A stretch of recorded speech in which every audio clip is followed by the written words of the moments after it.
Bonjour les monteurs. Aujourd'hui nous allons réaliser des petits moucherons.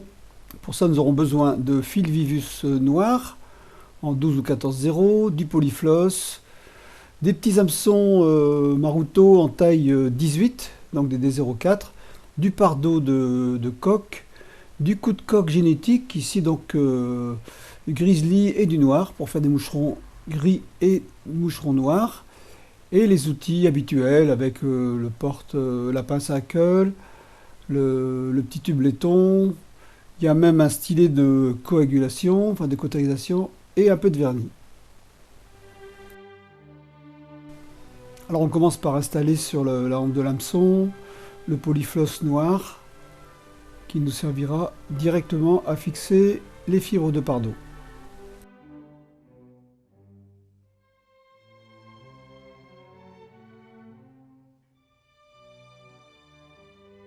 Donc choisissez une petite pincée de fibres de pardot de coque et vous les égalisez bien en les reprenant plusieurs fois dans les mains pour qu'ils aient la même longueur avant de les poser.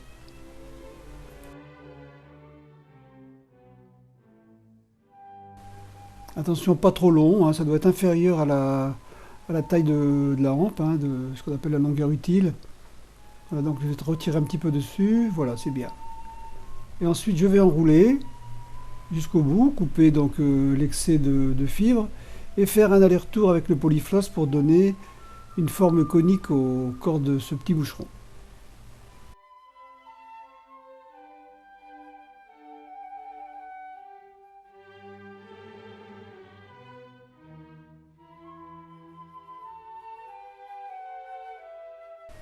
Je viens bloquer le montage avec le fil Vivus noir,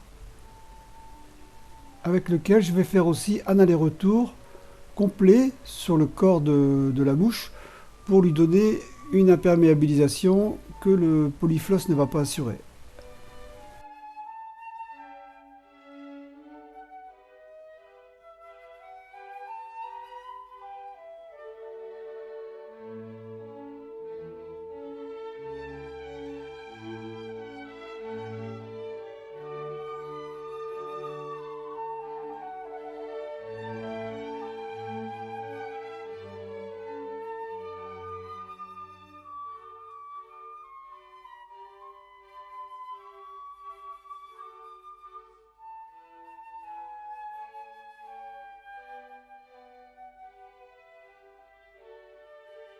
Alors le moment le plus important, c'est d'abord le choix de la petite plume.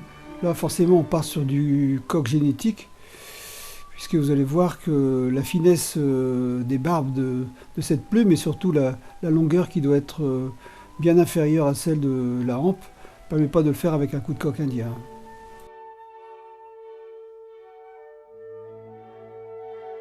Donc on va préparer, on va déplier en fait toutes les barbes de cette petite plume de coup de coque. Vous voyez qu'on peut faire plusieurs moucherons avec la même plume, hein, 4 ou 5 facilement, jusqu'à ce qu'on arrive tout au bout, et ensuite on va la préparer pour pouvoir la poser.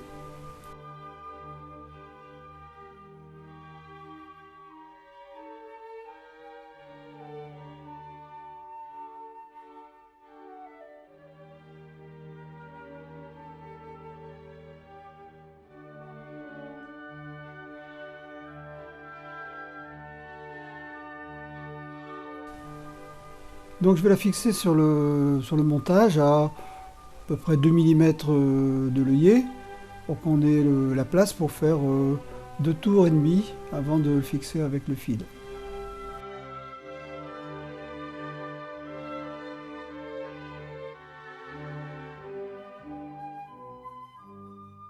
Ici elle est suffisamment longue pour qu'on puisse l'enrouler directement avec la main, sinon vous prenez une pince à queue.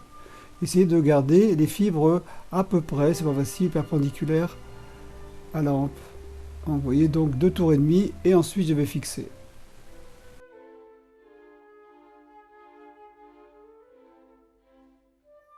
La pince à queue ici va finalement servir à maintenir la plume en tension pour venir la fixer avec le fil de montage.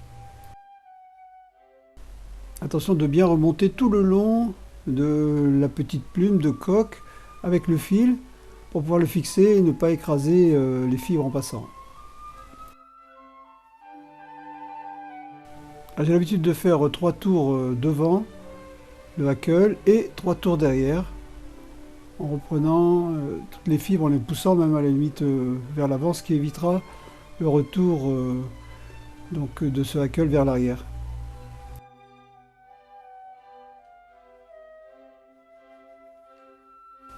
À ce moment-là, et à ce moment-là seulement, on peut couper donc l'excès de plumes, parce que si vous coupez avant et que le montage repart en arrière, bah, vous avez tout perdu. Et que sinon on peut toujours rattraper. On va bien tout repousser le montage vers l'arrière avec les doigts, ramener le fil devant pour former la tête.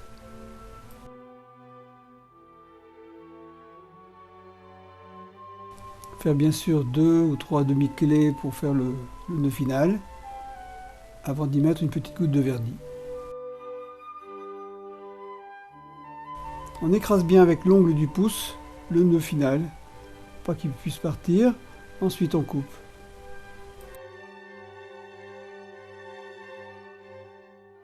Alors il reste quelques fibres que je vais pouvoir faire disparaître avec un stylo de cautérisation.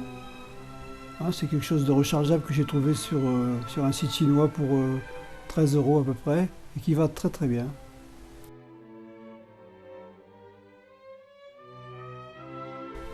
Une petite goutte de vernis dessus-dessous et voilà.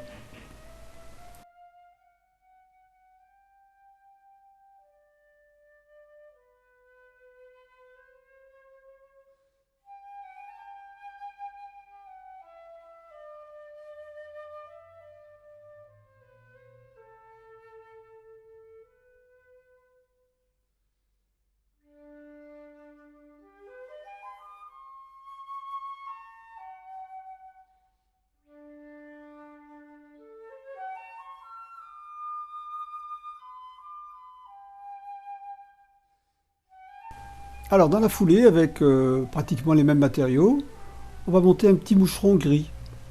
Donc le corps sera identique, en polyfloss, avec le pardot, et le corps qui sera formé d'un aller-retour pour donner cet aspect un peu conique. C'est simplement l'aile du moucheron qui va changer.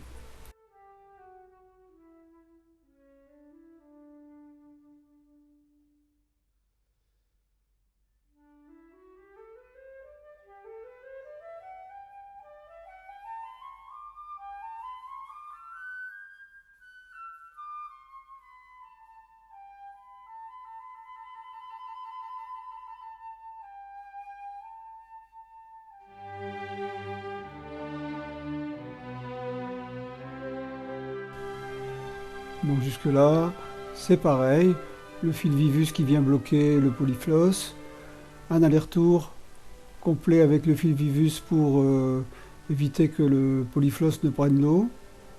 Et ensuite on va installer donc l'aile du moucheron gris. Remarquez bien le doigt qui sépare les deux fils au moment de couper, qui évite de couper le mauvais.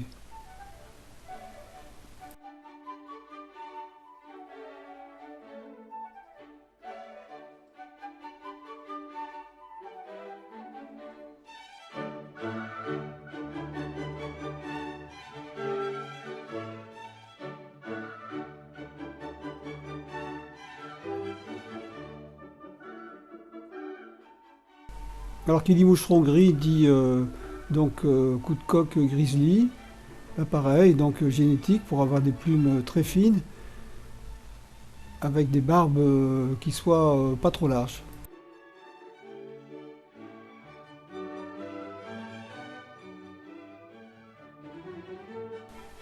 Voilà, donc pareil, préparation, on va bien détendre cette petite plume jusqu'au bout et la poser à 2 mm de l'œillet.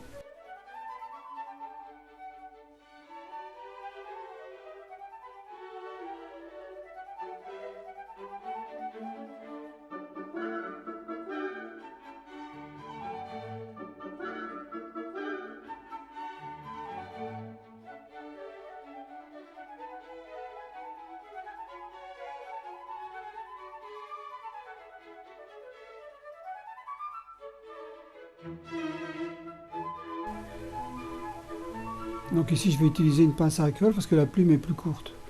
pour pouvoir faire mes enroulements. Donc je rappelle, à partir du haut, on va faire encore 2 tours, ce qui fera 2 tours et demi.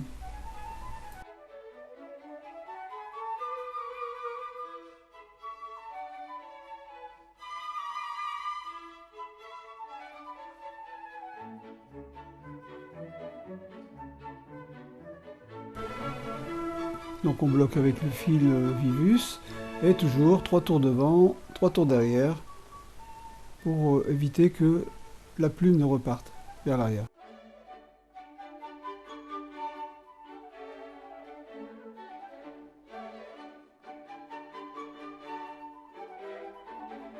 On peut couper la plume quand on a effectué notre fixation avant et arrière. Et enfin, on va pouvoir faire le nœud final en rabattant toutes les fibres vers l'arrière et en ramenant le fil devant pour former la tête.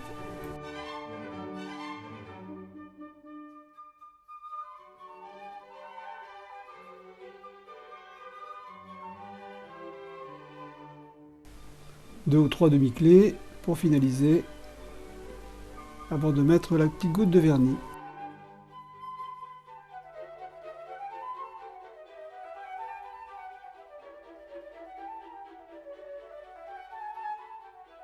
Le petit coup d'ongle de pouce pour bien serrer le nœud.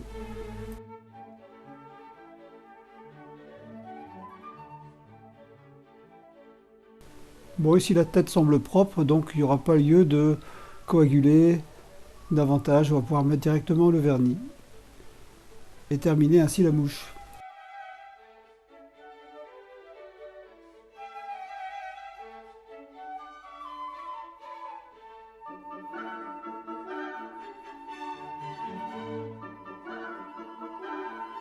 Alors une autre application de cet appareil à cautérisation, c'est de réduire donc le hackle qui est en dessous de la courbure. Bon, ici c'est plus pour démonstration parce qu'il n'est pas très grand, surtout que c'est une petite mouche sur H18, mais vous voyez comme ça va bien et que ça permet donc de traiter ça efficacement. Voilà, à vous de jouer.